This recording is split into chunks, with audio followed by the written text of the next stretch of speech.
katahimikan ng aming baryo ay parang haplos sa kaluluwa. Pero noong gabing iyon, may kakaibang lamig ang hangin na hindi ko maipaliwanag. Ang aming bahay kubo, na yari sa kawayan at nipa, ay nakatayo sa dulo ng palayan, napapalibutan ng matandang balete na sinasabi ni tatay na mas matanda pa kaysa sa buong nayon. Ang amoy ng nasusunog na dayami at ang suman na niluluto ni nanay sa pugon ay bumabalot sa paligid tuwing dapit hapon. Pero ngayon, ako lang mag-isa, nakaupo sa maliit na hapag habang binabalot ng dahon ng saging ang mga suman para sa pista bukas. Ang ilaw ng lamparang gasera ay kumukutitap, parang may hinintay, parang may alam itong hindi ko alam. Ang lamig ng gabi, bulong ko sa sarili habang hinimas ko ang mga braso ko. Pero hindi lang ang hangin ang nagpapakilabot sa akin. Sa hapag, may isang plato ng suman. Mga hinintay ko pang lumamig bago balutin. Pero habang tinititigan ko ang isa sa mga ito, napansin ko, gumalaw ito. Hindi bumagsak, hindi gumulong, gumalaw. Parang humarap ito sa akin, parang may mga matang tumitig pabalik. Napatigil ako. Ang puso ko, biglang kumalabog. Parang may humihila sa dibdib ko. Ano yon? Sabi ko. Habang umatras, napatid ang tsinelas ko sa sahig na kawayan, pinilit kong tumawa. Ligaya, pagod ka lang, sabi ko sa sarili. Pero ang kamay ko, nanginginig na. Tiningnan ko ulit ang suman. Walang galaw. Pero ang pakiramdam ko, parang may nagbabantay. Parang may mga matang nakadikit sa likod ng ulo ko. Tapos, narinig ko na isang mababang tawa, basa, parang may nagmumumog ng putik mula sa labas ng kubo. Hindi tao, hindi rin hayop. Ang tunog, malalim, malagkit, parang nanggagaling sa lupa mismo. Natigilan ako, ang dahon ng saging na hawak ko ay parang biglang naging mabigat. Ligaya, kalmahan mo, bulong ko ulit. Pero ang boses ko, basag. Lumapit ako sa bintanang kapis, dahan-dahan, takot na baka may makita ako. Pero wala. Ang nakita ko lang ay ang mga sanga ng balete, gumagalaw kahit walang hangin. Ang dilim sa labas ay parang buhay, parang may hinintay itong pagkakataon. Bumalik ako sa hapag, pero hindi ko maalis ang pakiramdam na may nanonood. Ang katahimikan ng gabi, na dati nakakakalma, ngayon ay parang hinintay lang akong magkamali. Kinuha ko ang gasera, inilipat ko ito palapit sa akin, umaasang ang ilaw ang magpapakalma sa akin. Pero nanginginig pa rin ang kamay ko habang inaayos ko ang mga suman. Hindi totoo yun, Ligaya, paulit-ulit kong sinabi sa sarili. Pero ang totoo, natatakot ako. Si nanay, nasa kabilang baryo, dumalo sa isang ritual ng pagpapagaling. Si tatay, natutulog sa kabilang silid. Ang hilik niya'y naririnig ko kahit sa nipis ng dingding. Ako lang ang gising. Ako lang ang kasama ng gabing ito na parang may sariling buhay. Inayos ko ang kandado ng pinto, kahit alam kong hindi naman iyon makakapigil kung ano man ang naroon. Nakaupo ako, nakatitig sa plato ng suman, pero hindi ko na sila maayos na tignan. Ang isa sa mga suman, pakiramdam ko, gumalaw ulit. Hindi ko sigurado, pero ang puso ko sigurado na may mali. Tapos, narinig ko ulit ang tawa. Mas malapit na ngayon, parang nasa likod lang ng dingding ng kubo. Ang tunog, parang hinintay akong lumabas, parang hinintay akong sumagot.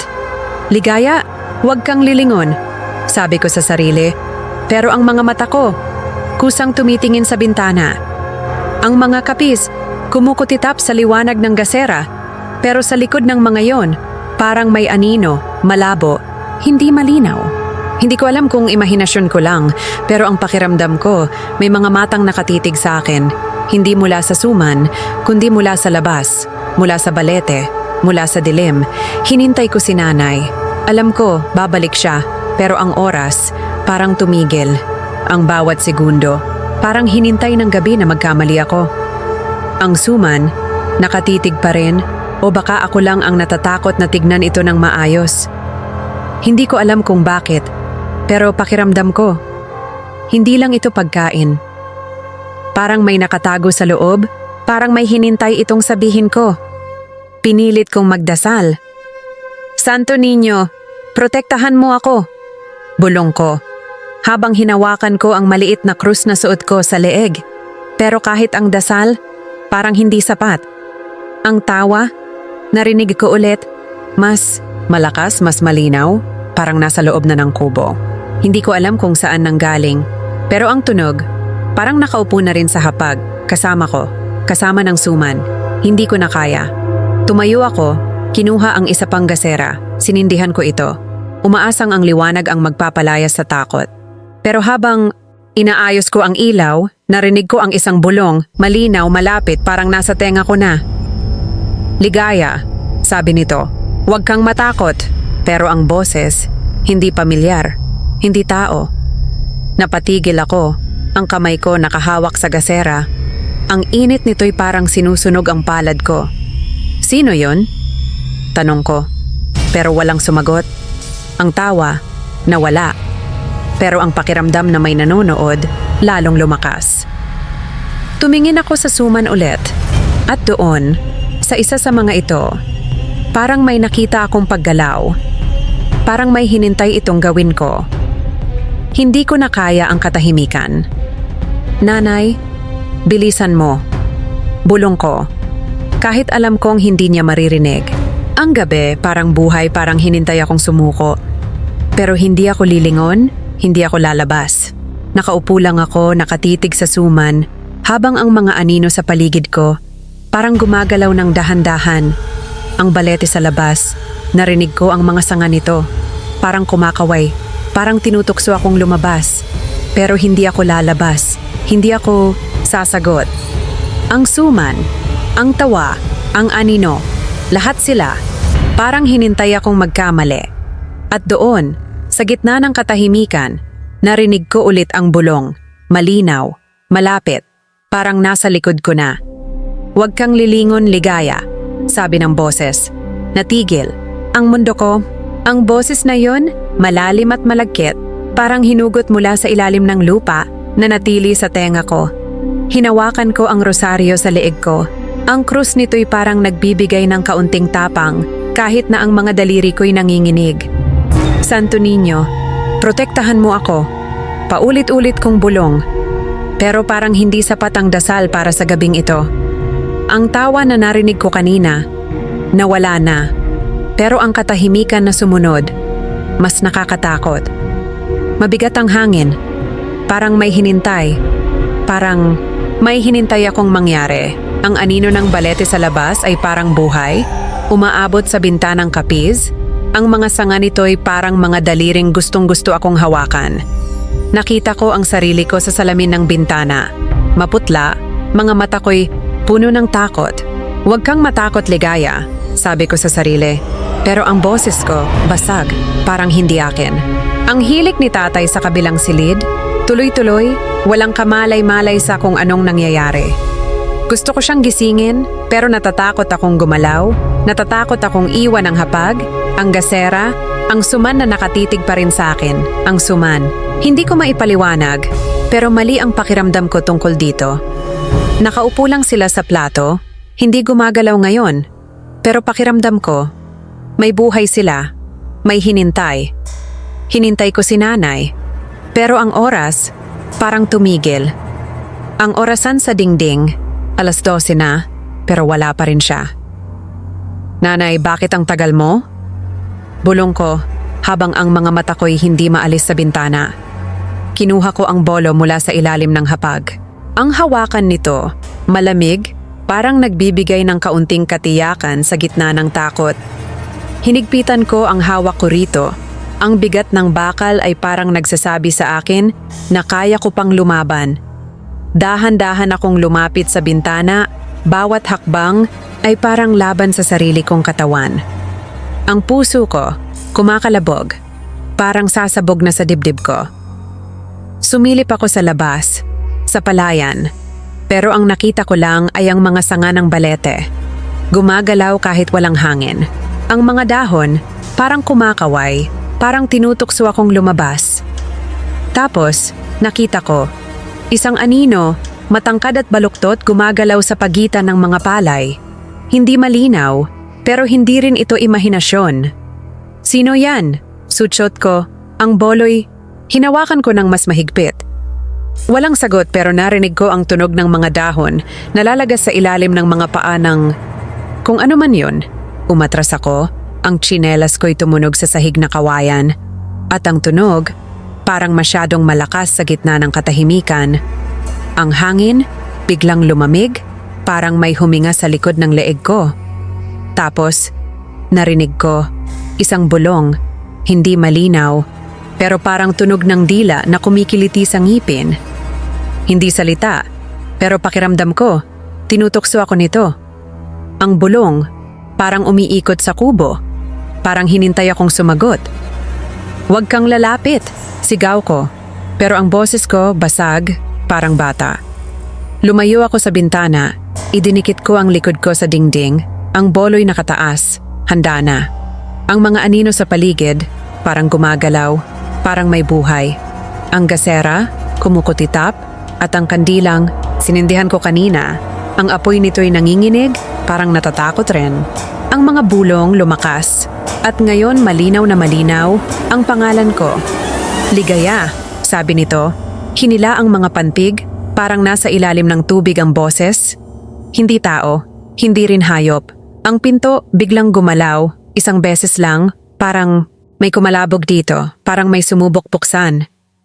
"Huwag kang lalapit," sigaw ko ulit, pero ang boses ko parang nawawala na sa hangin. Tumigil ang kalabog, pero ang mga bulong hindi. Parang hinabi nila ang gabi, hinila ang mga ugat ko, parang may hinintay silang sabihin ko, gawin ko. Hindi ko na kaya ang katahimikan. Lumapit ako sa kandila, sinindihan ko ang isa pa, umaasang ang liwanag ang magpapalayas sa takot. Pero ang mga bulong, parang lumalapit, parang nasa loob na ng kubo. "Ligaya," sabi ulit ng boses, malinaw, malapit, parang nasa likod ko na. Hindi ko alam kung saan nanggaling, pero ang tunog, parang nakaupo na rin sa hapag, kasama ng suman. "Ligaya, kalmahan mo," bulong ko sa sarili, pero ang mga mata ko, hindi maalis sa pinto. Ang kandado, parang walang silbi. Ang balete sa labas, narinig ko ulit ang mga sanga, parang kumakaway, parang tinutokso akong lumabas. Pero hindi ako lalabas. Hindi ako sasagot. Ang suman, ang mga bulong, ang anino, lahat sila, parang hinintay akong magkamali. Nakaupo ako, ang bolo'y hawak-hawak, ang mga mata ko'y dumudulas sa bawat sulok ng kubo. Ang orasan, 12:00 pa rin, parang tumigil ang oras. Si nanay, nasaan? Na? Ang bawat segundo, parang hinintay ng gabi na sumuko ako. Pero hindi ako lilingon, hindi ako lalabas. Ang mga bulong, patuloy, parang hinintay akong sumagot.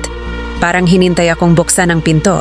At doon, sa gitna ng katahimikan, narinig ko ulit ang boses, malinaw, malapit, parang nasa tenga ko na. "Ligaya, buksan mo ang pinto," sabi nito. Ang boses, parang hinila mula sa ilalim ng lupa, umikot sa ulo ko, parang sinasakalang tapang ko. Ang kandila sa hapag, kumukutitap, at ang mga anino sa dingding, parang sumasayaw, parang tinutuya ang takot ko. Nakadikit pa rin ako sa dingding. Ang bolo sa kamay ko'y parang tanging kaibigan ko sa gabing ito.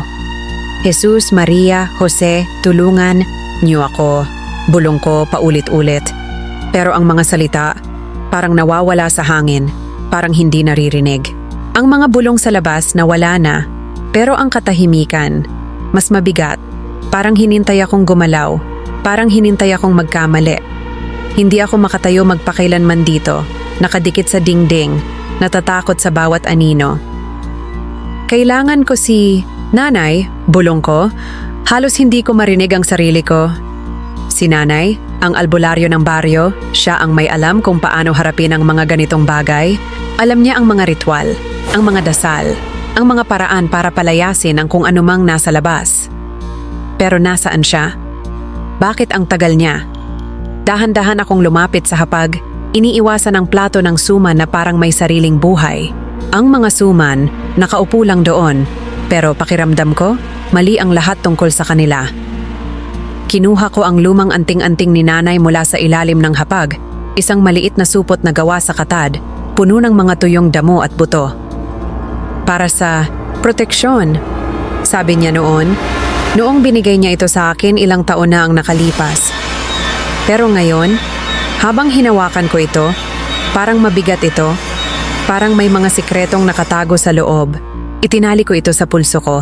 Ang lubid nito'y parang kumagat sa balat ko, malamig at mainit ng sabay. Ang kubo biglang naging masyadong tahimik. Napansin ko na wala na ang hilik ni tatay. Ang tunog na iyon, na dati nakakairita pero nakakakalma rin, wala na. Tatay? Tawag ko. Mahina. Takot na baka may sumagot na hindi siya. Walang sagot. Ang puso ko biglang kumalabog, parang may humihila sa dibdib ko. Dahan-dahan akong lumapit sa silid niya. Ang sahig na kawayan ay tumitigis sa bawat hakbang ko. Ang tunog, masyadong malakas sa katahimikan. Parang hinintay ng gabi na marinig ako. Pagdating ko sa silid niya, natigilan ako. Walang laman ang kama niya. Ang kumot, gusot, parang iniwan niya ito ng biglaan. Saan ka pumunta? Bulong ko, ang lalamunan ko'y parang sinasakal ng takot. Lumapit ako sa kama, hinawakan ko ang kumot, malamig na. Hindi siya nagtagal dito. Tumingin ako sa likurang pinto ng kubo, nakabukas ang kandado. Ang tiyan ko, parang bumagsak. Si tatay, hindi kailanman umaalis sa gabi. Ors hindi siya ganon. Lumapit ako sa pintuan. Ang bolo'y hawak-hawak, pero ang mga paa ko parang ayaw sumunod. Sa labas, ang balete, nakatayo, ang mga ugat nito'y parang mga ugat na buhay. Umaabot sa lupa, parang hinintay akong lumabas. Gusto kong sumigaw, tawagin si tatay, pero ang mga bulong, bumalik na naman. Mas malinaw ngayon, parang nasa loob na ng ulo ko. Ligaya, halika, sabi nila, hinila ang pangalan ko. Parang hinintay akong sumunod sa balete. Umiling ako, hinigpitan, ko ang hawak sa anting-anting. Hindi ako lalabas! Sigaw ko, pero ang boses ko parang nawala sa hangin. Mabilis kong isinara ang likurang pinto, ikinandado ito ng mahigpit, kahit alam kong hindi sapat ang kandado laban sa kung anumang nasa labas. Pero ang bahay, parang hindi na sa amin. Ang pakiramdam, parang may ibang nakatira dito, parang may nagbabantay sa bawat sulok. Bumalik ako sa hapag, pero natigilan ako. Ang suman sa plato, basa, parang pinagpawisan, pero hindi tubig, parang dugo ang tumutulo mula rito. Naduwal ako, umatras, ang bolo'y halos mahulog mula sa kamay ko. Ang amoy, hindi na ng kanin at gata. Panis, mabaho, parang dugo na matagal, nang nakatago. Ang mga salita ni nanay, tungkol sa balete, bumalik sa isip ko. Huwag kang lalapit doon paggabi, sabi niya lagi. Noon, akala ko, kwento lang ng matatanda, pero ngayon, alam ko na, may totoo sa mga babala niya. Ang mga bulong, lumakas, parang hinintay akong sumagot. Ligaya, halika, sabi ulit nila. Ang boses, parang hinila mula sa ilalim ng balete. Ang anting-anting sa pulso ko, parang uminit, parang sinusunog ang balat ko. Pero hinawakan ko ito ng mahigpit, umaasang mapoprotektahan ako nito. Hindi ko alam kung saan si tatay, kung bakit siya umalis. Pero ang pakiramdam ko, may kinalaman ang balete. Ang punong iyon, parang may buhay, parang hinintay kaming lahat. Ang suman, ang mga bulong, ang kawalan ni nanay, lahat sila, parang konektado, parang bahagi ng isang bagay na hindi ko maunawaan. Nakaupo ako, ang bolo'y hawak-hawak, ang mga mata ko'y hindi maalis sa pintuan, ang kandila, kumukutitap pa rin, pero ang liwanag, parang hindi sapat. Ang gabi, parang buhay, parang hinintay akong magkamali. At doon, sa gitna ng katahimikan, narinig ko ang isang tunog. Ang sahig, tumitigis, parang may naglalakad sa loob ng kubo. Ang tunog, parang hinintay akong lilingon, pero hindi ko kaya. Ang anting-anting sa pulso ko, mainit, parang sinusunog ang balat ko. Parang binabalaan ako na may mali na sa loob ng bahay. Ang bolo, hawak-hawak ko, pero parang masyado. Nang mabigat, parang ayaw ng kamay ko na hawakan pa ito. Bumalik ako sa pangunahing silid. Ang mga paa ko'y nanginginig. Parang anumang oras ay babagsak ako. Tatay, nasaan ka? Bulong ko, pero ang boses ko, basag, parang nawawala sa hangin. Sa hapag, nandoon pa rin ang suman, pero ang pulang, kintab dito, mas makapal na. Parang dugo na tumutulo sa kahoy. Naduwal ako, tinakpan ko ang bibig ko, pero ang amoy, parang sumusunod sa akin. Panis, mabaho, parang dugo na matagal nang nakatago. Ang mga bulong na narinig ko kanina, nawala na, pero ang katahimikan, mas nakakatakot. Parang hinintay ng mundo na gumalaw ako. Parang hinintay akong magkamali. Pinilit ko ang sarili ko na lumapit sa likurang pinto, ang isa na nakabukas ang kandado. Dahan-dahan akong sumilip sa labas. Ang puso ko'y kumakalabog, parang sasabog na. Sa putik, may mga bakas ng paa, masyadong mahaba, masyadong makitid para kay tatay. Sino to? Bulong ko, ang takot ay parang sinasakal ang lalamunan ko. Ang mga bakas, huminto sa balete. Ang mga ugat nito'y parang buhay, gumagalaw, parang hinintay akong lumapit. Gusto kong tumakbo, hanapin si nanay, pero ang anting-anting, parang may sariling buhay umiinit, parang sinasabi sa akin na manatili. Huwag kang susuko, ligaya. Sabi ko sa sarili, hinigpitan ko ang hawak sa bolo. Lumanghap ako ng malalim at kahit natatakot, lumabas ako. Ang putek, malamig, sumisip-sip sa tsinelas ko. Ang bawat hakbang ay parang laban sa sarili ko. Ang hangin, mali ang amoy, parang bulok na prutas, halo ang amoy ng bakal, ng dugo. Sinundan ko ang mga bakas. Bawat hakbang ay mas mabigat kaysa sa nauna. Sa balete, natigilan ako. Sa liwanag ng buwan, may kumintab, isang piraso ng kamisa ni tatay na punit na kasabit sa isang ugat. Tatay! Sigaw ko. Ang boses ko'y basag, parang hinintay ng gabi na marinig ako. Walang sagot, pero ang mga dahon sa itaas, gumalaw, parang may hinintay. Tumingala ako, at doon, nagyelo ang dugo ko. Mga mata, dilaw, manipis ang hiwa, nakatitig, mula sa mga sanga. Hindi tao, hindi rin hayop. Ano ka? Sigaw ko. Itinaas ko ang bolo, pero ang mga kamay ko nanginginig. Biglang nawala ang mga mata, pero isang tawa, matalim at malalim, umugong sa paligid ko, parang nanggagaling sa lahat ng direksyon. Umatras ako, pero natapilok ako sa isang ugat. Ang anting-anting ay parang sinusunog na ang balat ko. Mabilis akong tumayo, tumakbo pabalik sa kubo, at isinara ang pinto ng malakas. Ang dibdib ko, humihingal, parang sasabog. Nakasandal ako sa pinto. Ang bolo ay nadulas mula sa pawisang kamay ko, bumagsak sa sahig. Sa labas, ang tawa, lumakas, umiikot sa kubo, parang hinintay akong bumigay. Alam ko, hindi na si tatay ang nasa labas. Ang mga bakas, ang mga mata, ang tawa. Hindi siya. Ang anting-anting, mainit pa rin, parang sinasabi sa akin na hindi pa tapos ang gabi. Ang suman sa hapag, nakatitig pa rin. Ang pulang kintab nito'y parang dugo na buhay. Tumutulo, parang hinintay akong lumapit. Ligaya, kalmahan mo, bulong ko. Pero ang boses ko, parang hindi na akin.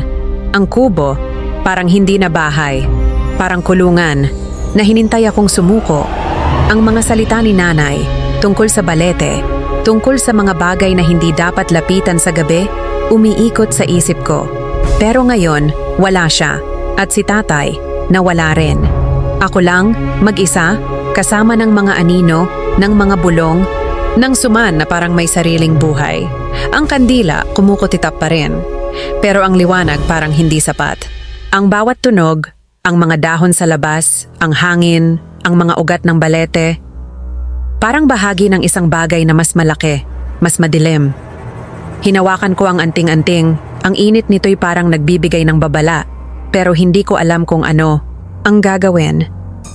Ang mga bakas sa putik, ang piraso ng kamisa ni tatay, ang mga matang dilaw, lahat sila parang konektado, parang hinintay akong sumunod. Hindi ko alam kung ano ang susunod, pero alam ko may darating. Ang gabi, parang buhay, Parang hinintay akong magkamali.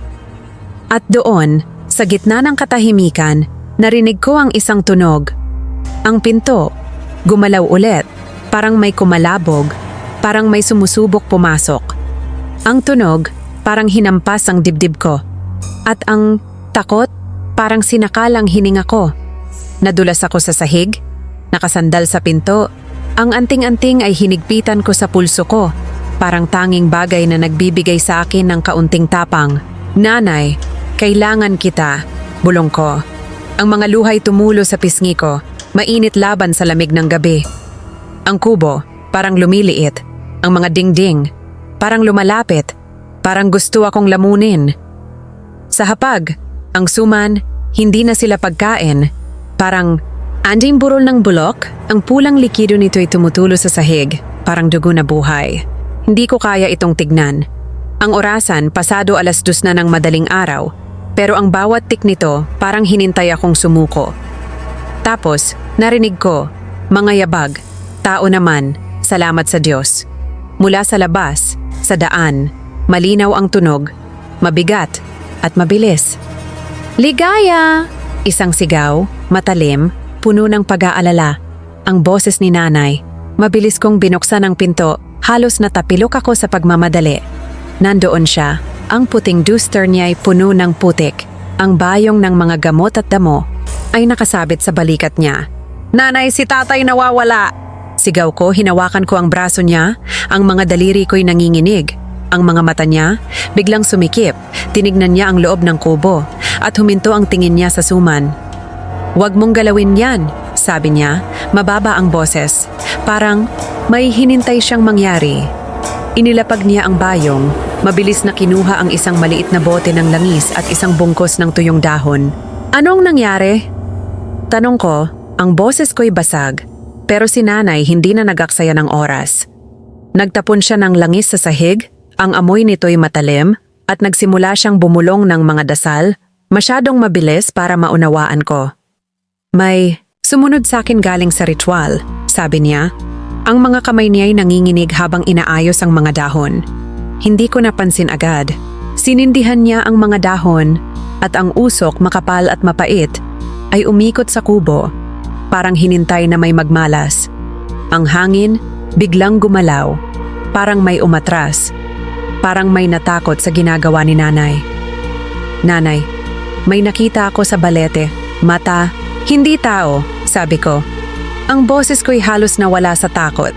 Natigilan siya, tapos hinawakan niya ang pulso ko, tinignan ang anting-anting. Naglaban ka ba? Tanong niya. Ang mga mata niya ay parang tumagos sa kaluluwa ko. Hindi, pero natakot ako. Amin ko, ang mga mata ko'y puno ng luha. Tumango siya, hinila ako palapit sa kanya. Ang init ng katawan niya ay parang nagbigay ng kaunting ginhawa. Kailangan nating maghanda. Hindi lang isa yan, sabi niya. Ang boses niya ay matatag pero may bahid ng pagod. Nagsimula siyang umawit, isang chant na pamilyar, pero hindi ko lubos na naiintindihan. Ang mga salita, parang hinabi sa hangin, parang naglalagay ng hadlang sa paligid namin. Pero ang huming sa hangin ang pakiramdam ng gutom na nararamdaman ko sa mga buto ko, lumakas, parang galit. Ang usok mula sa mga dahon, umikot sa kubo. Pero pakiramdam ko, may nanonood pa rin, may naghihintay. Ang anting-anting, mainit pa rin, parang sinusunog ang balat ko. Pero hinawakan ko ito, umaasang mapoprotektahan ako nito. Ang suman sa hapag, hindi ko na tinitignan, pero alam ko, naroon pa rin, tumutulo, parang buhay. Ang mga dasal ni nanay parang kalasag, pero alam ko, hindi ito magtatagal magpakailanman. Ang kubo, parang hindi na bahay. Parang isang bitag na hinintay kaming dalawa. Nanay, ano to? Anong nangyayari? Tanong ko. Ang boses ko'y puno ng takot. Pero hindi siya sumagot agad. Patuloy lang ang kanyang pag-awit. Ang mga kamay, niya'y mabilis na gumagalaw, naglalagay ng langis sa mga sulok ng kubo.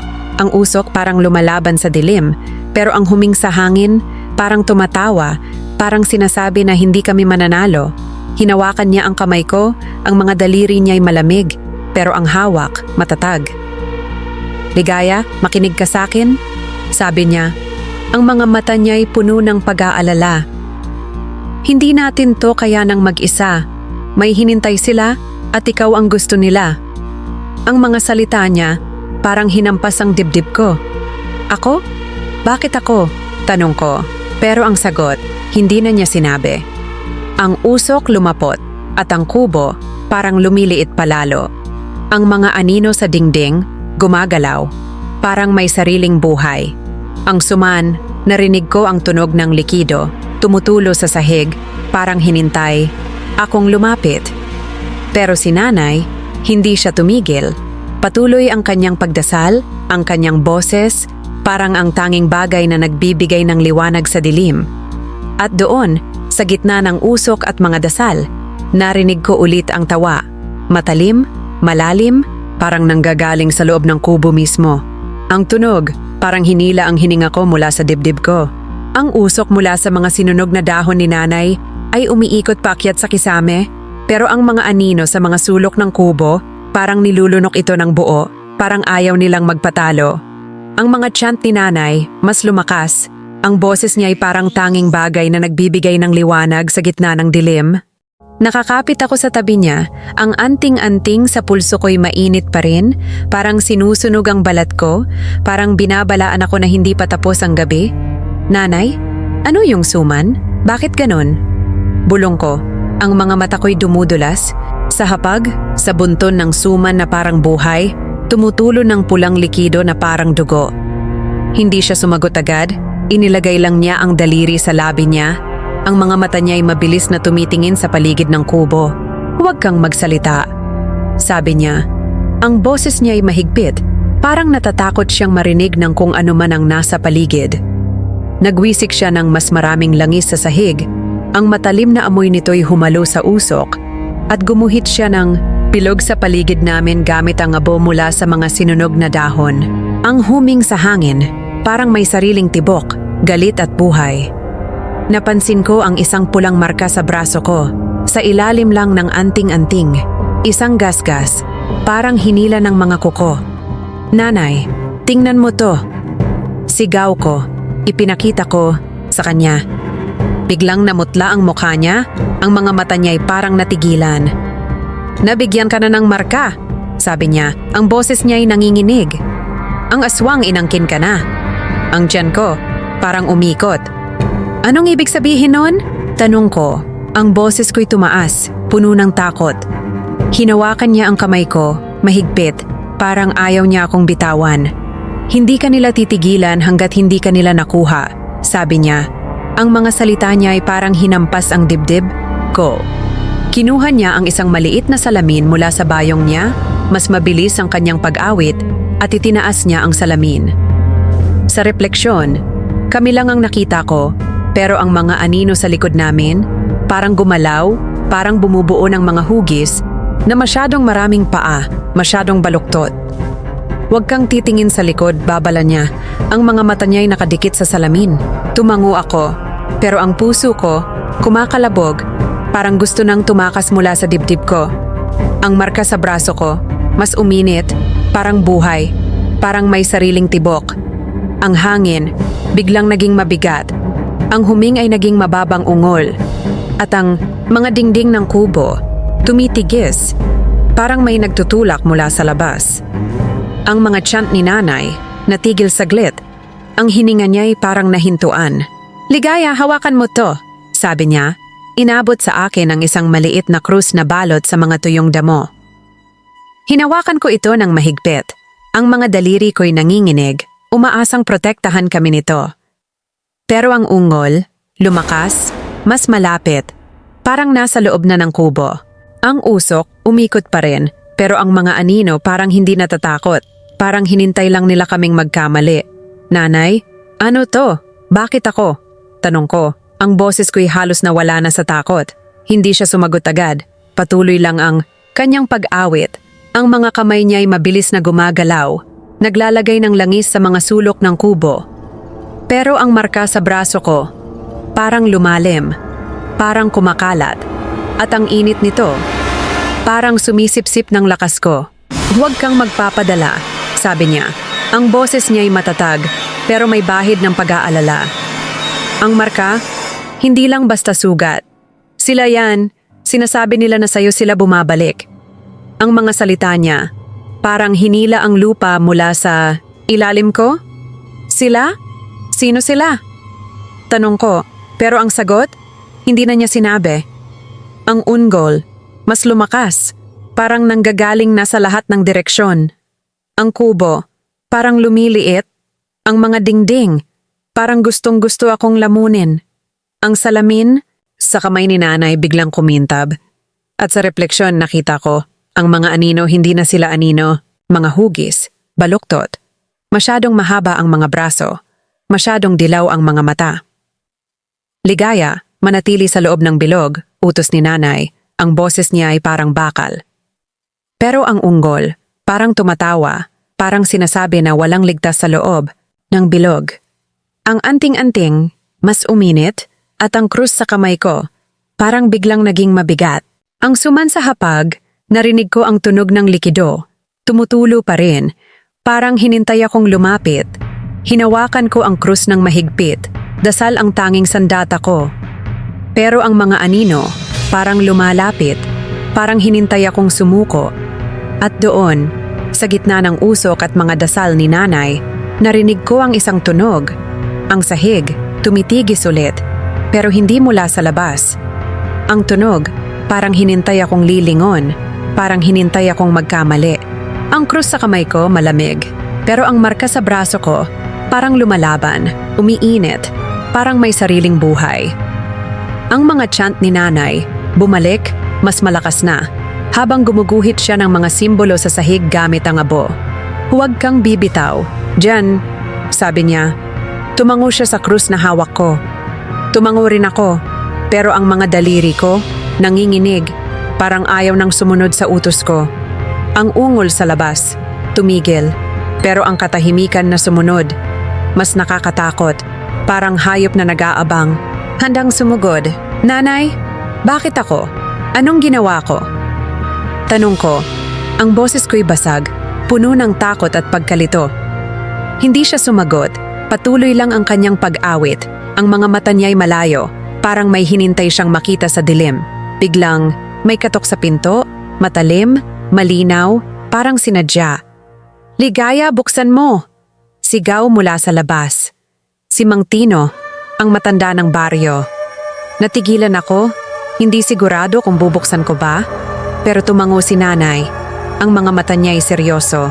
Dahan-dahan kong binuksan ang pinto at nandoon siya, ang mukha niya'y puno ng linya ng pag-aalala, hawak ang isang lamparang degas. Corazon, bakit hindi mo sinabi agad? Sabi niya kay nanay habang pumasok siya sa kubo. Alam mo kung ano to? Ang panga ni nanay biglang sumikip.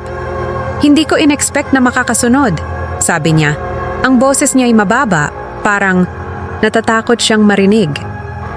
Ang mga mata ni Mang Tino, dumulas sa braso ko, sa markang mas pula na ngayon, mas malalim. Nabigyan na siya, sabi niya. Ang boses niya'y mabigat, parang daladala ang bigat ng gabi. Ang aswang sa balete, matagal nang nanonood. Nanginig ako, ang lamig ng kubo ay parang tumagos sa buto ko. Anong ibig sabihin nun, Mang Tino? Tanong ko, ang boses ko'y halos nawala. Tumingin siya sa akin, ang mga mata niya'y madilim, parang puno ng mga sikretong ayaw niyang sabihin. Ang pamilya mo ligaya, may utang sa kanila, ang dugo mo, hinintay nila. Ang mga tuhod ko, parang nanghina, halos bumagsak ako sa sahig. Utang? Anong utang? Sigaw ko, pero pinutol ni nanay ang tanong ko. Tino, tumulong ka na lang, sabi niya. Matalim ang boses, parang galit pero natatakot rin. Tumango si Mang Tino, kinuha ang isang maliit na bote ng asin mula sa bulsa niya at nagsimulang magwisik nito sa mga gilid ng kubo. Hindi sapat ang dasal, sabi niya. Ang boses niya ay seryoso. Kailangan natin siyang harapin. Ang ungol, bumalik, mas malakas, parang nanginginig ang mga dingding ng kubo. Hinawakan ko ang krus ng mas mahigpit, ang marka sa braso ko'y tumitibok, parang sumasabay sa tunog ng ungol. Ang lampara ni Mang Tino kumukutitap at sa liwanag nito nakita ko ang mga gasgas sa pinto. Bago, malalim, parang hinila ng mga kuko. Ang mga mata ni Nanay at ni Mang Tino nagkatinginan at alam ko may hinintay silang sabihin sa akin.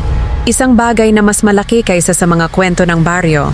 Ang krus sa kamay ko parang biglang naging mabigat pero hinawakan ko pa rin ito. Umaasang protektahan kami nito. Ang suman sa hapag, narinig ko ulit ang tunog ng likido, tumutulo, parang hinintay akong lumapit. Pero hindi ako gumalaw, hindi ako lumingon. Ang mga simbolo sa sahig, ang asin ni Mang Tino, ang mga chant ni Nanay. Lahat sila parang naglalaban sa dilim. Pero ang ungol, parang tumatawa, parang sinasabi na hindi kami mananalo. Ligaya, manatili sa loob ng bilog, sabi ni Nanay. Ang boses niya ay parang bakal, pero may bahid ng takot. Si Mang Tino, nagwisik pa ng asin. Ang mga mata niya'y hindi umaalis sa pinto. Ang balete hindi lang puno yun, sabi niya. Kailanman, hindi mo dapat nilapitan. Ang mga salita niya, parang hinampas ang dibdib ko. Alam ko, may totoo sa mga babala niya, pero ang utang na sinasabi niya, hindi ko maunawaan. Ang hangin, biglang lumamig, parang may huminga sa likod ng leeg ko. Ang marka sa braso ko, mas uminit, parang sinasabi na hindi ako makakatakas. Ang kubo, parang kulungan na. At ang mga anino, parang buhay, umiikot sa paligid namin. At doon, sa gitna ng mga dasal at asin, narinig ko ang isang tunog. Ang bintana, tumitigis. Parang may sumusubok buksan ito mula sa labas. Ang tunog, parang hinila ang hininga ko, at ang takot, parang sumakal sa puso ko. Ang mga gasgas sa pinto, kumikintab sa liwanag ng lampara ni Mang Tino, parang sinadya ang bawat guhit, parang may mensahe. Mabilis na kinuha ni Nanay ang bayong niya, hinugot ang mga tuyong damo, at isang maliit na punyal na nakabalot sa tela. Ligaya, manatili ka sa loob ng bilog, sabi niya. Itinuro ang bilog ng abo sa sahig. Tumango ako, pero ang puso ko kumakalabog, parang gustong tumakas. Ang krus sa kamay ko, malamig pa rin, pero ang bigat nito, parang hinintay akong magkamali. Si Mang Tino, nagwisik ng asin sa pinto, bumubulong, hindi kayo makakapasok, pero ang ungol sa labas, biglang naging iyak. Mataas, matalim, parang bata na nasasaktan. Tinakpan ko ang mga tenga ko, pero ang tunog, parang tumagos sa bungo ko, parang hinintay akong sumuko. Nanay, ano yun? Bulong ko. Ang takot ay parang sinasakal ang boses ko. Hindi siya sumagot. Nagsimula lang ulit mag-chant. Ang punyal niya ay humiwa sa hangin. Gumuguhit ng mga simbolong hindi ko makita. Si Mang Tino, sinindihan ang mga kandila. Inilagay ang mga ito sa paligid ng bilog. Pero ang mga apoy, kumukutitap ng ligaw, parang natatakot rin. Ang aswang galit na, sabi niya, mababa ang boses. Alam nilang lalaban tayo. Ang marka sa braso ko, tumitibok at nararamdaman ko ang isang hila, parang may humihila, sa akin patungo sa balete. Nanay, parang hinila ako, sabi ko. Ang boses ko'y nanginginig. Hinawakan niya ang braso ko. Tinignan ang marka. Lumalala, sabi niya. Ang mukha niya ay madilim, parang natatakot siyang sabihin ang totoo. Binuhusan niya ng langis ang marka at napasigaw ako. Ang hapdi, parang apoy na sinusunog ang balat ko. Kailangan nating putulin ang koneksyon. Sabi niya, habang itinali ang isang pulang tela sa braso ko. Ang iyak sa labas, lumakas, sumabay ang mga gasgas, parang mga kuko na humihila sa mga dingding ng kubo. Si Mang Tino, nagwisik pa ng asin. Pero ang mga kandila, isa-isang namatay, parang nilunok ng dilim. Hindi sapat to. Sigaw ko, hinigpitan ko ang hawak sa krus. Pero ang mga daliri ko, nanginginig na. Ang mga chant ni Nanay, naging mabilis. Puno ng desperasyon, ang punyal niya'y nanginginig sa kamay niya. Ang hangin, lumapot. Ang amoy ng bulok ay bumalot sa kubo, parang hinintay kaming sumuko. Nararamdaman ko ang mga mata, hindi mula sa labas, kundi mula sa mga anino sa loob, nanonood, naghihintay. Ang marka sa braso ko, mas tumitibok, parang sumasabay sa ritmo ng gabi. At doon, narinig ko ulit ang pangalan ko. Ligaya. Bulong mula sa dilim, malalim, parang nanggagaling sa loob ng kubo mismo. Tumingin si nanay sa akin at sa unang pagkakataon, nakita ko ang takot sa mga mata niya. Hindi siya natatakot para sa sarili niya. Natatakot siya para sa akin. Nanay, anong gagawin natin? Tanong ko. Ang boses ko'y halos nawala na.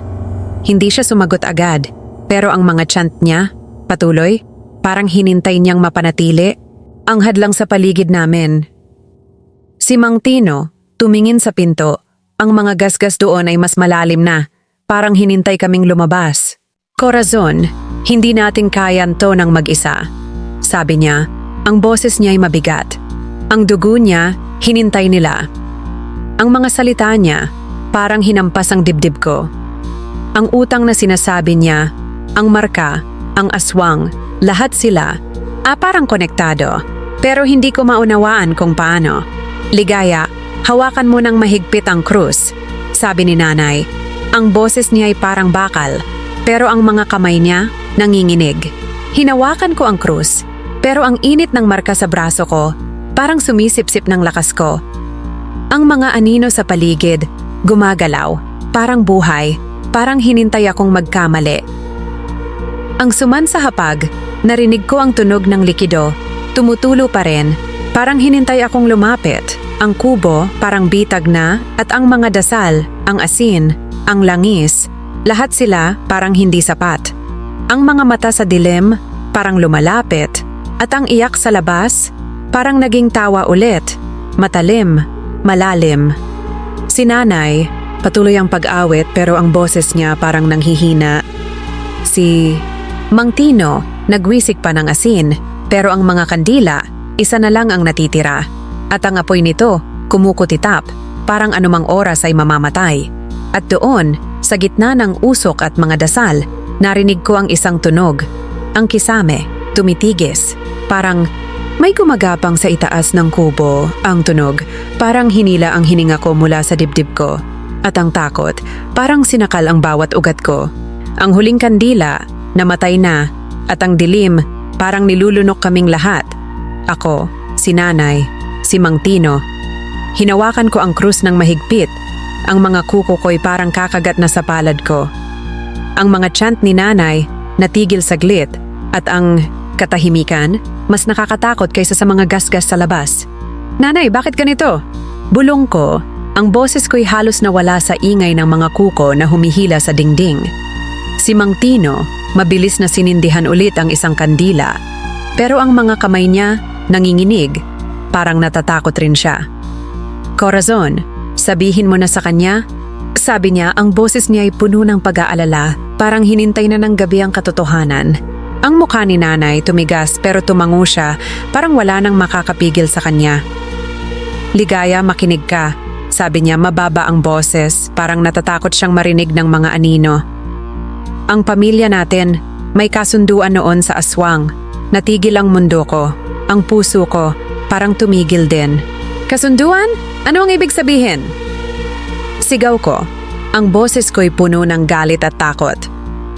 Hindi siya tumingin sa akin. Hinawakan lang niya ang punyal ng mas mahigpit. Ang mga daliri niya ay maputla. Ang lola mo, para mailigtas ang baryo, nangako ng dugo. Ang dugo natin. Ang mga salita niya parang hinampas ang dibdib ko. Umatras ako, ang krus ay nadulas mula sa kamay ko. Bumagsak sa sahig na kawayan. Kami? Bakit kami? Sigaw ko. Ang boses ko'y basag. Parang bata na naghahabol ng sagot. Lumapit si Mang Tino. Ang mga mata niya ay madilim. Parang daladala ang bigat ng gabi. Ang aswang sa balete, hinintay nila ang tamang oras. Ikaw ang hinintay nila. Sabi niya. Ang marka sa braso ko, biglang uminit, parang sinusunog ang balat ko at nararamdaman ko ulit. Ang hila patungo sa balete, parang may sumisipsip ng lakas ko. Hindi totoo yan, sigaw ko, pero hinawakan ni nanay ang mga balikat ko. Ang mga daliri niya ay parang bakal. Ligaya? Kaya ako naging albularyo para labanan sila, sabi niya. Ang mga mata niya'y basa, puno ng pagsisisi. Pero hindi ko inexpect na makakasunod sila rito. Ang mga gasgas sa dingding naging mas mabilis, parang galit. At ang kubo, nanginginig, parang gustong-gusto ng bumigay. Si Mang Tino, nagwisik ulit ng asin, pero pakiramdam ko, wala nang silbi ang lahat. Kailangan nating tapusin ang ritual. Sabi niya, ang boses niya'y matatag pero puno ng pangamba. Tumango si nanay, hinila ako pabalik sa bilog ng abo. Nagsimula siyang mag-chant ulit, mas malakas, mas mabilis, pero ang mga anino sa paligid, gumalaw, bumubuo ng mga hugis, matatangkad, baluktot, at ang mga mata, dilaw, nakatitig mula sa mga sulok ng kubo. Nanay, nakikita ko sila. Sigaw ko, itinuro ko ang mga anino, ang mga hugis na parang hindi tao. Hindi siya tumingin. Patuloy lang ang kanyang pag-awit. Ang punyal niya'y humiwa sa hangin. Parang hinintay niyang maputol ang isang bagay na hindi ko makita. Ang marka sa braso ko, biglang dumugo. Ang pula ay tumagos sa pulang tela na itinali ni nanay. Nararamdaman ko ang panghihina. Parang may sumisipsip ng buhay ko. Parang ang dugo ko'y hinintay ng mga anino. Ang iyak sa labas, naging tawa ulit, matalim, malalim, parang nanggagaling na sa loob ng kubo. Ang hangin, lumapot, ang amoy ng bulok ay bumalot sa paligid, parang hinintay kaming sumuko. Ang mga chant ni nanay, parang kalasag, pero ang mga anino, parang lumalapit, parang hindi natatakot. Ang krus sa sahig, hinintay akong pulutin ito, pero ang mga kamay ko, nanginginig, parang ayaw sumunod. Ang mga mata ni nanay, puno ng takot, pero hindi para sa kanya, para sa akin. Ligaya, huwag kang bibigay, sabi niya. Ang boses niya ay parang hinintay akong maniwala. Pero ang marka, ang mga anino, ang tawa, lahat sila parang sinasabi na hindi ako makakatakas. Ang kubo parang bitag na, at ang ritual parang hindi sapat. At doon, sa gitna ng mga dasal at mga anino, narinig ko ang isang tunog. Ang pinto, bumukas ng bahagya, parang hinintay kaming lumabas. Ang tunog ng pinto, parang sigaw sa katahimikan, at ang tawa sa labas, umugong sa tenga ko, parang hinintay akong sumuko. Ang marka sa braso ko, parang hinihiwa ang laman ko. Ang sakit ay parang sumisipsip ng buhay ko. Bumagsak ako sa loob ng bilog ng abo, ang krus ay bumalik sa kamay ko, pero mabigat ito, parang walang silbi. Nanay, hindi ko na kaya. Sigaw ko, ang boses ko'y basag, puno ng takot at pagod. Lumuhod si nanay sa tabi ko, ang mga chant. Niya'y hindi natigil. Ang punyal niya'y puno na ng langis at abo. Ligaya, lumaban ka, sabi niya. Ang boses niya'y matigas, puno ng determinasyon. Hindi ka nila makukuha. Si Mang Tino, nakatayo sa gilid ng bilog. Nagwiwisik ng asin. Pero ang mga anino, mas naging matapang. Ang mga dilaw na mata nila'y kumikintab. Lumalapit. Ang mga dingding ng kubo, umuungol, parang gustong-gusto ng bumigay, at ang hangin, makapal, puno ng amoy ng bulok. Ang marka sa braso ko, mas mabilis na dumugo, at nararamdaman ko isang boses sa isip ko, hindi akin, bumubulong, sumuko. Kana ligaya? Umiling ako, sumigaw. Hindi! Hindi ako susuko! Hinawakan ni nanay ang punyal, idiniin ito sa marka sa braso ko. Napasigaw ako, ang sakit ay parang hinintay akong mawalan ng malay. Pero patuloy ang kanyang pag-awit, ang boses niya ay tumaas, lumaban sa tawa sa paligid. Kailangan nating putulin ang marka, sabi niya. Ang mga kamay niya ay matatag, kahit na ang kubo ay nanginginig. Ang mga anino, sumugod, ang mga kuko nila ay humihila sa bilog ng abo. Pero si Mang Tino, naghagis ng asin at umatras sila, parang nasaktan. Corazon, bilisan mo! Sigaw niya, ang boses niya ay puno ng pangamba. Gumuhit si nanay ng simbolo sa braso ko, ang dugo ko'y humalo sa langis, at ang boses sa isip ko, napasigaw, mas malakas kaysa dati. Nararamdaman ko ang panghihina, ang paningin ko'y lumalabo. Pero ang mga chant ni nanay, parang hinawakan ako. Hinintay akong manatili. Huwag kang bibitaw ligaya, sabi niya. Ang mga mata niya'y nakadikit sa akin, puno ng pag-asa at takot. Ang tawa sa labas, naging mga hiyaw, at ang mga anino, parang nagkakagulo, parang nasusunog. Ang kubo, mas nanginginig, at narinig ko, isang tunog ng basag, parang kahoy na nahati. Tumingin ako sa sahig, at doon, ang mga ugat ng balete, tumutusok mula sa ilalim, umiikot patungo sa amin, parang buhay, parang hinintay kaming maabot. Nanay, ang puno! Sigaw ko, itinuro ko ang mga ugat. Ang takot ay parang sinakal ang boses ko. Hindi siya natinag. Patuloy lang ang kanyang pag-awit. Ang punyal niya ay kumikintab ng bahagya sa dilim. Parang may sariling liwanag. Hinawakan ko ang krus ng mas mahigpit, nagdasal, lumalaban sa hila sa dibdib ko. Alam ko na ito pa lang ang simula ng laban natin sa aswang. Ang marka sa braso ko, tumitibok, parang sumasabay sa ritmo ng mga hiyaw sa labas. Ang mga ugat, lumalapit, parang mga daliring gustong-gusto akong hawakan. Nanay, paano natin to tatapusin? Tanong ko, ang boses ko'y halos nawala na. Hindi siya sumagot agad. Pero ang mga chant niya, mas lumakas. Parang hinintay niyang maputol ang koneksyon ng aswang sa akin. Si Mang Tino, nagwisik pa ng asen. Pero ang mga ugat, parang hindi natatakot. Parang hinintay lang nila kaming magkamali. Ang amoy ng bulok, mas lumakas.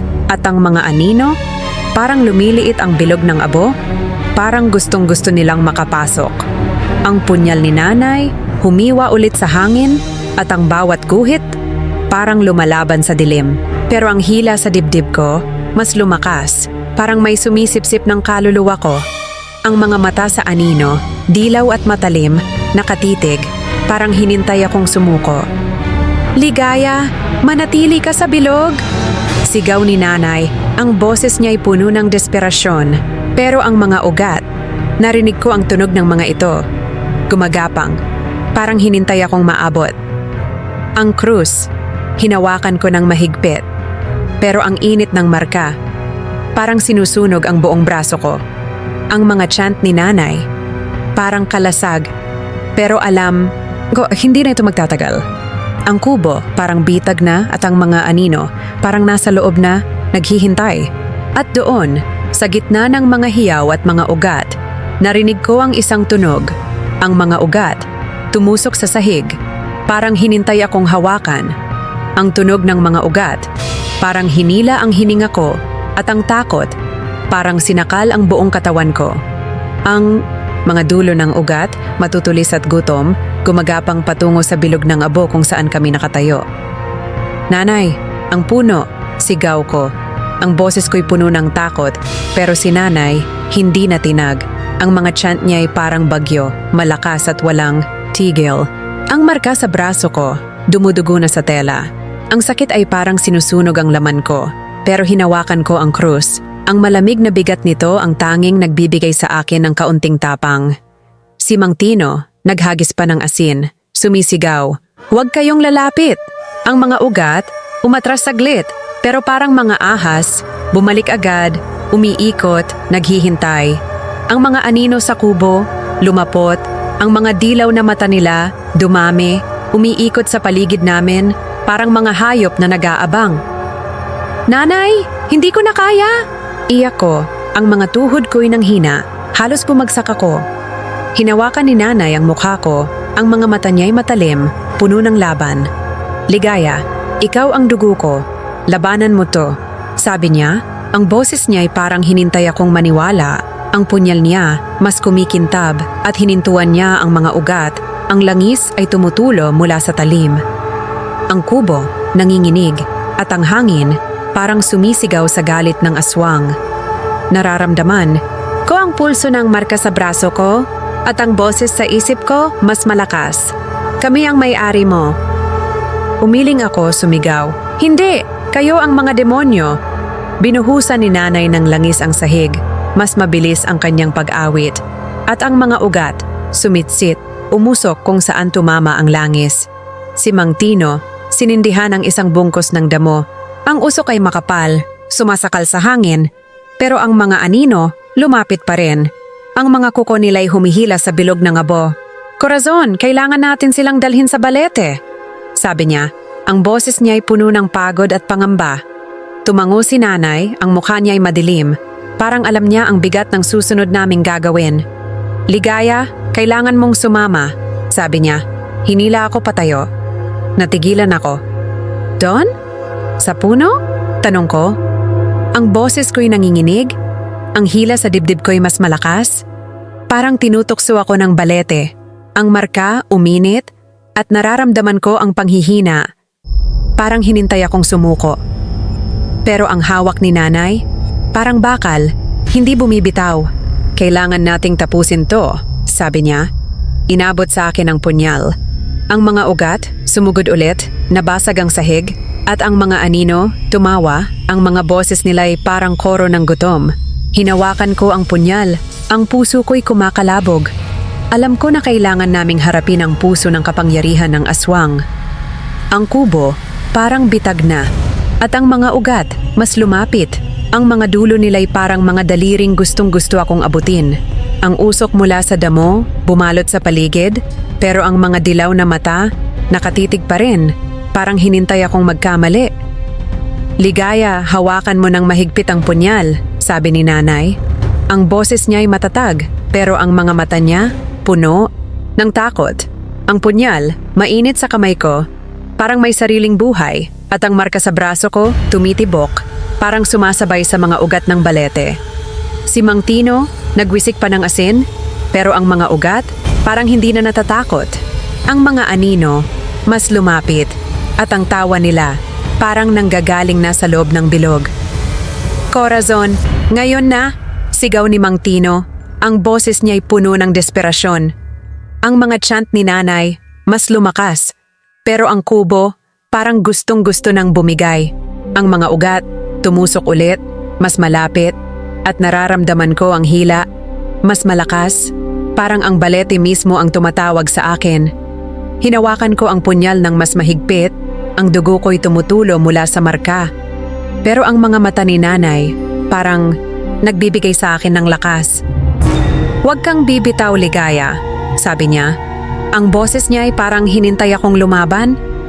Pero ang mga anino, ang mga ugat, ang tawa, lahat sila parang sinasabi na hindi kami mananalo. Ang kubo, parang kulungan, na at ang ritual parang hindi sapat. At doon sa gitna ng usok at mga ugat, narinig ko ang isang tunog. Ang balete sa labas, umuungol, parang hinintay kaming lumapit. Ang tunog ng puno, parang hinila ang kaluluwa ko. At ang takot, parang sinakal ang bawat himaymay ng katawan ko. Ang punyal sa kamay ko, nanginginig, ang liwanag nito ang tanging nagbibigay ng kaunting ginhawa sa makapangyarihang dilim ng kubo. Hinila ako ni nanay patungo sa pinto. Ang mga chant niya'y walang tigil, habang si Mang Tino nagwisik ng natitirang asin sa paligid. Ligaya, huwag kang matakot, sabi niya. Ang boses niya ay matatag, kahit na ang kubo ay parang gustong-gusto nang bumigay. Ang mga ugat, tumusok na sa sahig, umiikot, parang mga kuko na gustong-gusto kaming abutin. Ang mga anino, sumisigaw, ang mga dilaw na mata nila'y mas kumikintab, parang hinintay kaming sumuko. Hinawakan ko ang punyal ng mahigpit, ang marka sa braso ko'y tumitibok, dumudugo sa tela, ang sakit ay parang sinusunog ang buong katawan ko. Nanay, paano kung hindi natin kaya? Bulong ko, ang boses ko'y nanginginig, puno ng pangamba. Hindi siya sumagot, itinulak lang niya ang pinto at bumukas ito sa dilim ng gabi. Sa labas, ang balete, nakatayo, ang mga sanga nito'y umiikot, parang mga brasong gustong-gusto kaming yakapin. Ang hangin, makapal, puno ng amoy ng bulok, parang hinintay kaming lamunin. Kailangan nating putulin ang ugat ng kasunduan, sabi ni nanay. Humakbang siya sa gabi, ang punyal niya'y kumikintab. Sumunod ako. Ang liwanag ng punyal ang gabay namin. At si Mang Tino, nasa likod ko, hawak ang kanyang lampara. Ang palayan, tahimik, pero ang mga ugat ng balete, tumitibok, parang puso sa ilalim ng lupa. Ang marka sa braso ko, mas uminit, at ang boses sa isip ko sumigaw, "Huwag kang lalapit." Natapilok ako pero hinawakan ako ni nanay, hinintay akong tumayo. "Huwag mong pakinggan," sabi niya. Ang mga mata niya'y matalim, puno ng laban. Narating namin ang balete. Ang puno nito'y baluktot at buhay, at nakita ko, mga mata, kumukurap sa balat ng puno, dilaw, matalim. "Nanay, nakikita ko sila."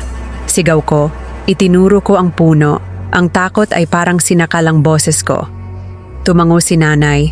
Hinintuan niya ang isang ugat gamit ang punyal. At ang langis, sumitsit habang tumama sa balat ng puno. Ang balete, umuungol, at ang lupa, nanginginig. Hinintay akong bumagsak sa tuhod. Si Mang Tino, nagsimula ring mag-chant. Ang boses niya ay humalo sa kay nanay. Pero ang mga anino, sumugod mula sa puno, ang mga kuko nila'y humihila sa amin. Itinaas ko ang punyal, hinintuan ko ang isang anino, at sumigaw ito, nawala sa usok, parang nasunog. Ang marka sa braso ko, mas mabilis na dumugo, at nararamdaman ko ang panghihina, parang hinintay akong maubos ng puno. "Ligaya, hawakan mo," sigaw ni nanay, inihagis sa akin ang isang bote ng langis. Binuhusan ko ang mga ugat at ang balete sumigaw. Ang mga sanga nito'y gumalaw, parang hinintay kaming durugin. Ang punyal sa kamay ko kumikintab, pero ang hila sa dibdib ko, mas malakas, parang ang puno mismo ang tumatawag sa akin. Ang mga chant ni nanay, mas lumakas, pero ang mga anino, hindi natigil. Ang mga mata nila'y nakatitig, parang hinintay, akong sumuko. Si Mang Tino, nagwisik pa ng asin, pero ang mga ugat, mas lumapit. Ang mga dulo nila'y parang mga daliring gustong-gusto akong abutin. "Corazon, sa puso ng puno!" Sigaw niya, ang boses niya'y puno ng desperasyon. Ang mga mata ni nanay puno ng laban, pero ang mukha niya maputla. Parang alam niya ang bigat ng hinintay natin. Hinawakan ko ang punyal ng mas mahigpit. Ang dugo ko'y tumutulo mula sa marka. Pero ang mga chant ni nanay, parang nagbibigay sa akin ng lakas. Ang balete, umuungol pa rin. At ang lupa, nanginginig. Parang gustong-gusto kaming lamunin. Ang mga anino, mas lumapit. At ang tawa nila, parang koro ng gutom. "Ligaya, sa ugat!" Sigaw ni nanay, itinuro ang gitna ng puno, kung saan ang mga ugat ay parang tumitibok, parang puso. Binuhusan ko ulit ng langis ang mga ugat, at ang balete, sumigaw. Ang tunog ay parang hinintay kaming patayin. Ang punyal, mainit sa kamay ko, at ang marka, parang sumisipsip ng buhay ko. Pero ang mga mata ni nanay, hindi bumitaw, parang hinintay akong lumaban. Ang kubo sa likod namin, parang malayo na. At ang balete, parang mundo na mismo. At doon, sa gitna ng mga ugat at mga anino, narinig ko ang isang tunog, ang puno, bumulong, ang pangalan ko, Ligaya. Parang hinintay akong sumuko. Ang bulong ng balete, parang hinila ang kaluluwa ko, at ang takot, parang sinakal ang bawat himaymay ng katawan ko. Ang hiyaw ng puno, tumagos sa gabi, at ang lupa sa ilalim ng mga paa namin, nabiyak, parang gustong-gusto kaming lamunin. Natapilok ako, ang punyal ay nadulas mula sa kamay ko, pero hinawakan ako ni nanay, ang mga chant niya ay mas malakas, puno ng desperasyon. "Ligaya, huwag kang bibitaw," sigaw niya, ang boses niya ay tumagos sa mga hiyaw ng aswang. Ang marka sa braso ko, parang apoy na, ang dugo ko'y tumutulo sa lupa, at ang mga ugat ng balete, uminom nito, tumitibok ng mas mabilis. "Nanay, kinukuha nila ako?" Iyak ko, ang paningin ko'y lumalabo, parang hinintay akong mawalan ng malay. Si Mang Tino, kinuha ang punyal, hinintuan ang mga ugat, pero bumalik sila, mas makapal, umiikot sa mga binti niya, parang gustong-gusto siyang ibagsak. "Corazon ang dugo!" Sigaw niya, ang lampara niya'y nahulog, at ang liwanag, kumukutitap, namatay. Ang mga mata ni nanay, biglang lumaki. "Ang kasunduan, kailangang tapusin ng dugo," sabi niya. Ang boses niya'y nanginginig. Parang natatakot siyang sabihin ang katotohanan. Hinawakan niya ang braso ko, ang marka ay bukas na sugat na, at idiniin niya ang kamay niya rito, ang dugo niya'y humalo sa akin. "Ligaya, patawarin mo ako," bulong niya, Ang mga luha niya'y tumulo. Mainit sa balat ko. Anong ibig sabihin? Sigaw ko. Pero nagsimula na siyang mag-chant ulit. Ang boses niya'y basag. Nag-aalay ng dugo namin para putulin ang kasunduan. Ang balete, nanginginig, ang mga mata nito'y pula na, kumikintab, at ang mga anino, sumugod. Ang mga kuko nila'y humihila sa hangin. Sumigaw ako. Binuhusan ko ng natitirang langis ang mga ugat. At nasunog sila, ang usok ay umakyat. Parang mga espiritong naglalaho. Ang boses, sa isip ko, umuungol, kami ang may-ari. Pero ang mga chant ni nanay, nilunod ito. Parang hinintay kaming manalo. Hinintuan ni nanay ang palad niya. Ang dugo niya'y tumulo sa puno. At ang balete, sumigaw. Ang lupa ay mas nabiyak. Parang gustong-gusto kaming lamunin. Si Mang Tino, nakawala mula sa mga ugat, kinuha ang punyal at sinaksak ang puno ng balete. Ang puno, dumugo, isang itim na dagta, malagkit, at ang mga anino, nagkagulo. Ang mga hugis nila'y nawala, parang natutunaw. Nararamdaman ko ang marka sa braso ko, humina, ang hila sa dibdib ko'y nawala. Pero si nanay, biglang bumagsak. Ang mukha niya'y maputla, parang naubos ang lakas niya. Nanay! Sigaw ko, hinawakan ko siya. Ang katawan niya'y malamig. Parang hinintay ng gabi na kunin siya. Ang hiyaw ng balete humina. Pero ang lupa, nanginginig pa rin. At alam ko, hindi pa tapos ang aswang. Gusto nila ng higit pa sa dugo namin. Ang punyal, nasa lupa, kumikintab, parang hinintay akong pulutin ito. Ang mga mata ng balete, nakatitig, pa rin, at ang mga anino, kahit natutunaw, parang naghihintay pa rin ng pagkakataon. Ang dugo ni nanay, humalo sa lupa, at ang mga ugat, umatras saglit. Pero alam ko, hindi pa tapos ang laban. Ligaya, hawakan mo, bulong ni nanay. Ang boses niya'y mahina, parang nawawala na. Hinawakan ko ang kamay niya, ang dugo niya'y mainit pa rin, pero ang katawan niya parang nanghihina. Si Mang Tino, nagchant ulit. Pero ang mga mata niya, puno ng takot. Parang alam niyang hindi pa tapos ang gabi. Ang balete, umuungol pa rin, pero ang tunog, parang mas mahina, parang nasaktan. Ang mga anino, humina rin, pero nararamdaman ko, naroon pa rin sila, naghihintay. Ang marka sa braso ko, humina, pero ang sakit, naroon pa rin, parang paalala ng kasunduan na sinabi ni nanay. Ang dugo namin, inalay na, pero ang balete, parang gutom pa rin. Hinawakan ko ang punyal, ang bigat nito'y parang hinintay akong lumaban. Ang mga chant ni Mang Tino, humalo sa hangin, pero ang lupa, nanginginig pa rin. Parang hinintay kaming sumuko. At doon, sa gitna ng mga ugat at dugo, narinig ko ang isang tunog. Ang mga anino, bumulong ulit. Ligaya, parang hinintay. Akong sumunod. Ang bulong parang hinila ang kaluluwa ko, pero ang takot ko parang nasunog na sa galit at desperasyon. Ang dugo ni nanay, nabahira ng lupa, at ang mga ugat ng balete, umatras. Pero ang hangin, puno pa rin ng masamang loob. Parang hinintay kaming magkamali. Hinawakan ko si nanay. Ang hininga niya'y mahina. Parang anumang oras ay mawawala na. Ang punyal, bumalik sa kamay ko, ang bigat nito'y parang hinintay akong lumaban. Nanay, huwag kang bibitaw. Pakiusap ko, ang mga luha ko'y tumulo, mainit sa pisngi ko. Si Mang Tino, nakatayo sa itaas namin, nagchant. Ang boses niya'y paos na pero hindi natigil. Ang mga mata ng balete, kumukurap, mas mahina na.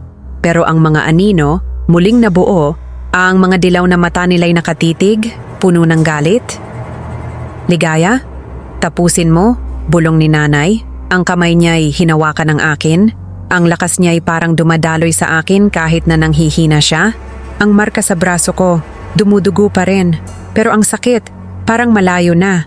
Parang ang takot ko'y nawala, napalitan ng galit. Tumayo ako, ang punyal ay kumikintab at humarap ako sa puno. Hindi kayo mananalo, sigaw ko, ang boses ko'y matatag. Sa unang pagkakataon, parang hinintay ng gabi na marinig ako. Hinintuan ko ang puno, ang langis at dugo ko'y humalo. At ang balete, sumigaw. Ang mga sanga nito'y gumalaw, parang gustong-gusto akong durugin. Ang mga anino sumugod, pero si Mang Tino naghagis ng asin at nawala sila, sumisigaw sa sakit. Binuhusan ko ng huling bote ng langis ang sugat ng puno at nasunog ito. Ang apoy ay umakyat sa balat ng balete. Parang hinintay kaming manalo. Ang lupa, nanginginig, ang mga ugat ay nabasag. At ang boses sa isip ko, humina, napalitan ng katahimikan. Si nanay pinilit niyang tumayo, sumali sa chant ni Mang Tino. Ang mga boses nila'y parang kalasag sa paligid ko. Itinusok ko ang punyal ng mas malalim. Ang itim na dagta ay tumulo, malagkit, at ang mga mata ng balete, isa-isang pumikit. Ang hangin, biglang nalinis, ang huming ay nawala. Pero nararamdaman ko, isang huling pulso ng gutom. Parang ang mga aswang ay kumakapit pa rin sa buhay. Ligaya, ang puso. Sigaw ni Mang Tino, itinuro ang isang buhol sa puno, tumitibok, parang puso. Itinusok ko ang punyal doon, iwinasiwas ko, at ang balete, naglabas ng huling hiyaw, bumagsak sa sarili, ang mga ugat ay naging abo. Ang mga anino, nawala. At ang gabi, biglang naging tahimik. Bumagsak ako sa tuhod ko, pagod na pagod. Ang punyal ay nadulas mula sa kamay ko, bumagsak sa lupa. Yumakap si nanay sa akin, ang hininga niya ay paus, parang naubos ang lakas niya. Natapos na, bulong niya, ang boses niya ay mahina, pero puno ng ginhawa. Pero ang marka sa braso ko, masakit pa rin, parang paalala ng labanang dinaanan natin. Ang balete, tahimik na, pero ang lupa, basa pa rin ng dugo namin. Ang mga chant ni Mang Tino humina, at ang gabi, parang huminga rin, parang hinintay kaming magpahinga. Ang punyal, nakaupo sa lupa, kumikintab. Parang hinintay akong pulutin ito ulit. Pero ang katawan ko, pagod na. At ang puso ko, parang hinintay pa rin ang susunod na mangyari. Ang mga mata ni nanay, puno ng pagod, pero may ngiti rin. Parang sinasabi na nanalo kami, kahit na alam ko, may presyo ang laban natin. Ang balete, parang patay na. Pero ang pakiramdam ko, may nanonood pa rin, may naghihintay. Ang dugo ko, ang dugo ni nanay inalay na, pero ang marka naroon pa rin, parang hindi pa tapos ang kasunduan. At doon, sa gitna ng katahimikan ng gabi, narinig ko ang isang tunog. Ang lupa, gumalaw, parang may natitirang buhay sa ilalim. Ang tunog ng lupa, parang huling bulong ng gabi. Pero ang katahimikan na sumunod, mabigat, parang may hinintay kaming hindi nakita. Tinulungan ko si nanay na tumayo. Ang mukha niya'y maputla pero buhay. Ang punyal ay nakahiga sa abo kung saan dating nakatayo ang balete. Ang lampara ni Mang Tino kumutitap ulit, nagbigay ng liwanag sa basag-basag na lupa. Ligaya, tapos na, sabi niya. Pero ang mga mata niya, nagmasid sa dilim, parang nag-aabang ng kung ano. Hinawakan ko ang marka sa braso ko, mahina na. Peklat na lang, pero masakit pa rin, parang alaala na ayaw maglaho. Nanay, sigurado kang wala na sila? Tanong ko. Ang boses ko'y maliit, parang bata.